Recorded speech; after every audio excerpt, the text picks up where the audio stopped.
पहले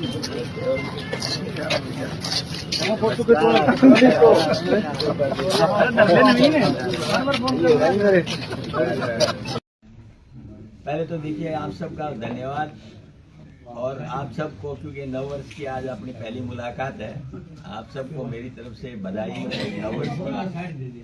साथ ही आज जो आपके बीच आकर के आपसे बात करने का जो मकसद है वो आप सब जानते हैं कि मनरेगा को जिस तरह से मोदी सरकार ने बदलाव करने का कार्यक्रम बनाया है वो वाकई में बहुत चिंतनीय है। मनरेगा वो एक हक और अधिकार था मजदूर और किसान का। जब आदरणीय सोनिया जी यूपीए के चेयरमैन थी और इस देश के पूर्व प्रधानमंत्री, विश्व के बहुत बड़े अर्थशास्त्री डॉक्टर मनमोहन सिंह जी प्रधानमंत्री थे, तो उन्होंने मजदूर को मजदूरी देने के लिए कुछ चीजें सुनिश्चित की थी। काम का अधिकार और मजदूरी का अधिकार, उन चीजों को आज की तारीख में मनरेगा ने दे करके लोगों के बीच में एक ताकत देने का प्रयास किया, जो बहुत सफल कार्यक्रम रहा। लेकिन अब मोदी सरकार ने उनमें बदलाव कर दिया है और 4 हमले उन्होंने किए हैं इसके ऊपर। सबसे पहला हमला तो है आपके संवैधानिक काम के अधिकार को छीनने का, दूसरा है न्यूनतम मजदूरी को छीनने का, और तीसरा है पंचायतों को दरकिनार करने का, और चौथा जो है ना वो आपको राज्यों के ऊपर आर्थिक वजन डालने का। जो मैं जहां तक समझ पाया हूं कि सरकार की नीति और नीयत में ये है कि इस मनरेगा को पूर्ण रूप से समाप्त कर दिया जाए, उसका जरिया यही है। और इसलिए उन्होंने जो बिल पास किया है, जिस बात पे आज बात आई है सामने, उसका 4 बड़े बड़े ऐसे बदलाव हैं जिनके बारे में मैंने अभी जिक्र किया।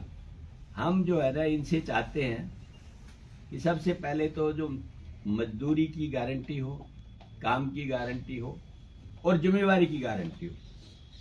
दूसरा ये है कि जो बदलाव इन्होंने किए हैं उनको एज इट इज वापस किया जाए। और तीसरा जो संवैधानिक मजदूरी की गारंटी है, विश्वास है, वो एज इट इज रखा जाए।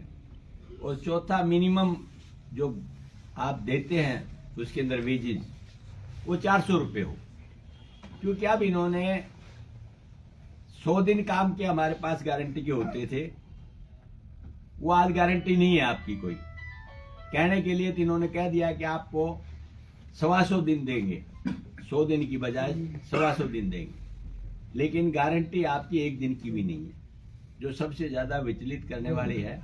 जब गारंटी 1 दिन की भी नहीं है तो आप चाहे 125 दिन कह दें या ऐसे बढ़ा दें, उससे कोई फर्क नहीं पड़ता। दूसरा, अगर सरकार की मंशा ठीक हो तो पहले 100 के 100 दिन के काम की जिम्मेवारी प्रदेश सरकार की नहीं, केंद्र सरकार की होती थी। जो भी पैसा दिया जाता था केंद्र सरकार से आता था। अब इन्होंने उसको डिवाइड कर दिया है कि 60 दिन तो केंद्र सरकार देगी, 60% तो, और 40% प्रदेश सरकार देगी।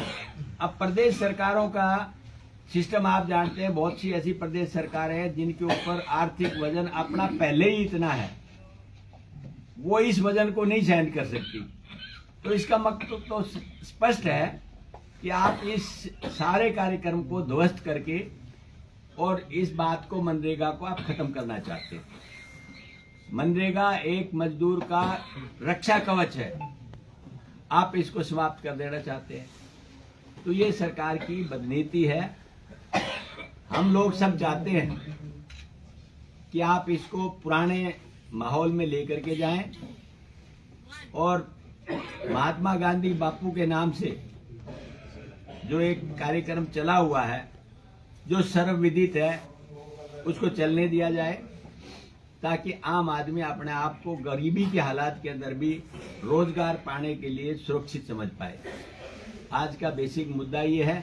इसके लिए कांग्रेस पार्टी ने, एआईसीसी ने, पीसीसी ने, सब ने एक कार्यक्रम तय किया है कि भाई आप गांव-गांव, गली-गली, ब्लॉक, डिस्ट्रिक्ट और प्रदेश में जा करके लोगों को इस बारे में जागरूक करें कि हकीकत में ये कर क्या रहे हैं, क्योंकि जब तक आप बताएंगे नहीं तो दूसरे समझ भी नहीं पाएंगे। और मजदूर के पास तो शायद बेचारे के पास इतना समय नहीं है कि वो आपकी बातों को बिना बताए समझ जाए। तो ये कार्यक्रम है जिसको तकरीबन 40-42 दिन तक एआईसीसी के दिए हुए कार्यक्रम के अनुसार पूरे देश के अंदर आज किया जा रहा है। आगे जाके नुक्कड़ सभाएं भी होंगी, पंचायतों के माध्यम से भी मिलेंगे लोग बाग, और इस पे पूरे तौर पे पूरे प्रदेश और देश के अंदर मुस्तैदी से काम चल रहा है। मैं समझता हूं कि आप सब लोग भी जो हमारे साथी पत्रकार हैं और दूसरे हमारे साथी जो हैं जागरूक जनप्रतिनिधि और जो अपने किसी भी क्षेत्र के अंदर इन बातों पर समझ रखते हैं, वो निश्चित तौर पर इस पर विचार करेंगे और जनता को भी समझाएंगे और खास तौर पर सरकार को एक ज्ञापन भी देंगे जिससे ये समझ सकते हैं कि सरकार जो काम गलत कर रही है। प्रजातंत्र में सच्चाई वही होती है, अगर कोई बता सके कि आप ये गलत कार्य कर रहे हैं और सरकार उसको ठीक करे तो सही प्रजातंत्र है। और फिर भी आंखें बंद की जाती हैं तो मैं समझ सकता हूं कि जानबूझ के अनदेखी करने का एक काम है। मुझे पूर्ण विश्वास है कि आप लोगों द्वारा दिया हुआ संदेश एक इस रूप में उभर के आएगा कि सरकार विवश हो जाएगी इस कार्यक्रम को वापस से एज इट इज लागू करने के लिए। आज का हमारा मकसद यही था, उसके लिए आप सब लोगों से हमने निवेदन किया है। सर, ये योजना जो है मजदूरों के लिए है, कांग्रेस जो है इसकी खामियां बता रही है, बीजेपी इसकी उपलब्धि बता रही है, लेकिन जिसके लिए है मजदूरों के लिए खासकर वो इस सामने नहीं आ रहा है कि कुछ गलत होता तो मजदूर भी सामने आते।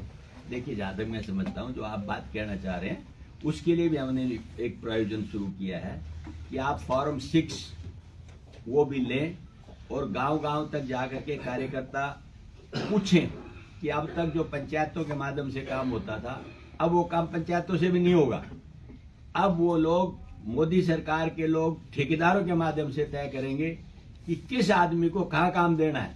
पहले पंचायत के अंदर ही मिल जाता था अपनी पंचायत में काम, अब आपको ऐसा कुछ नहीं होगा, कोई गारंटी नहीं है कि आपको पंचायत मिले। तो इन सब बातों की पड़ताल की जा रही है और ग्राउंड स्तर के ऊपर भी हम सब लोग जा करके हमारे कार्यकर्ता इस बारे में पता कर रहे हैं, बल्कि आपके संबंधित अधिकारियों से भी मिलेंगे वो लोग। ये लंबा कार्यक्रम इसलिए 40-45 दिन का कि वहाँ सभी अधिकारियों से और जो भी इससे जुड़े हुए लोग हैं उन सब से बातचीत करके हकीकत में जो सच्चाई है उसको सामने पेश कर सके।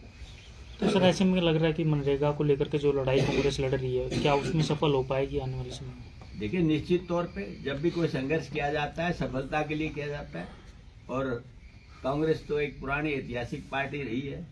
भाजपा अच्छी तरह जानती है कि इस देश की जंग आज़ादी में किसका हक और अधिकार रहा है, इसलिए आज जो लड़ाई है इसको छोटी मत समझना। हमें पूरा विश्वास है कि आप सब लोगों का सहयोग जिस तरह से आज मिल रहा है ये मिलता रहे तो हम 100% कामयाब रहे। इसमें एक भाजपा सर ये आरोप भी लगाती है कि जो है कांग्रेस लगातार जो है इस तरह के लोगों को बरगलाने का काम करती है, चाहे वोट चोरी का मुद्दा हो चाहे कोई भी हो, वो सिर्फ मुद्दों से भटकाती है जनता को, ना केवल तथ्यों की बात करती है। तो इस तरह की बात भी नहीं, हम तो तथ्य दिए हैं, उनमें से एक भी झूठ बता दें। राहुल जी ने जो बातें कही हैं उनमें से एक भी बता दें। ब्राजीलियन जो लेडी का जिसका फोटो दिया है उसको नकार दें कि वो फोटो नहीं है उनका, ये भी नकार दें कि वो 25 जगह में 22 जगह पे उसका फोटो है। तो ये ऐसा कुछ भी नहीं है। जो सत्ता में बैठे लोग हैं उन लोगों को गुमराह करने का काम उनका है, कांग्रेस का नहीं है। और भाजपा के लिए कहते हैं कि भाजपा है नाम और नाम बदलना है उसका काम। उन्होंने आज मनरेगा को दूसरा नाम दे दिया, जी राम जी। राम जी तो हमारे हैं, सबके हैं। राम जी को कौन नहीं मानता, वो मर्यादा पुरुषोत्तम थे, भगवान के नाम से जिनको जानते।